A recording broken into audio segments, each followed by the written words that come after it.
नमस्कार, मैं शालिनी और आप देख रहे हैं दिव्य भारत बीएसएम न्यूज। आइए बढ़ते हैं आज की बड़ी खबर की ओर। महाराष्ट्र के कृषि मंत्री मणिका राव कोकाटे को कोर्ट ने सुनाई जेल की सजा, क्या चली जाएगी सदस्यता? नासिक जिला न्यायालय ने महाराष्ट्र के मंत्री मणिका राव कोकाटे और उनके भाई सुनील कोकाटे को 2 साल की जेल की सजा सुनाई है। उन पर 50,000 रुपए का भी जुर्माना लगाया गया है।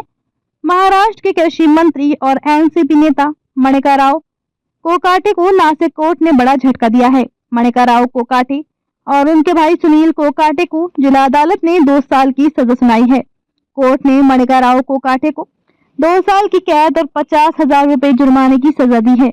1995 में दस्तावेजों में हेराफेरी और धोखाधड़ी करने का आरोप मणिका राव कोकाटे पर लगाया गया था। पूर्व मंत्री तुकाराम दिघोले ने इस मामले में याचिका दायर की थी। ये मामला 1995 से 1997 के बीच का है। मणिका राव कोकाटे और उनके भाई सुनील कोकाटे ने सरकार से मिलने वाली आवासीय योजनाओं के तहत फ्लैट प्राप्त किए थे। उन्होंने दावा किया था कि उनकी आय कम है और उनके पास पहले से कोई घर नहीं है। इसी आधार पर उन्हें ये फ्लैट सरकार की योजना के तहत मिले थे, लेकिन बाद में अधिकारियों ने इस मामले में अनियमितताओं की शिकायत की थी। 1995 में दस्तावेजों में हेराफेरी और धोखाधड़ी का आरोप मणिका राव कोकाटे पर लगाया गया था।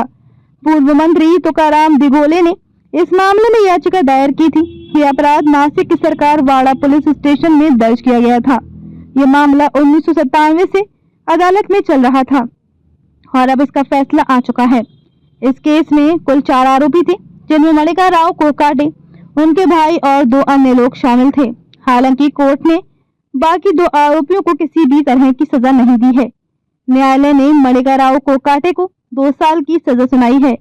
नियमों के अनुसार यदि किसी जनप्रतिनिधि को 2 या उससे अधिक वर्षों की सजा होती है तो उसकी सदस्यता रद्द हो सकती है। ऐसे में अब मणिका राव कोकाटे को मंत्री पद और विधायक पद गंवाना पड़ सकता है। यदि ऐसा होता है तो उनकी राजनीतिक करियर पर बड़ा असर पड़ेगा। अब ये देखना महत्वपूर्ण होगा कि मणिका राव कोकाटे उच्च न्यायालय में जाकर इस सजा पर रोक लगाने की कोशिश करते हैं या नहीं। इस फैसले से अजीत पवार गुट को दूसरा बड़ा झटका लगा है।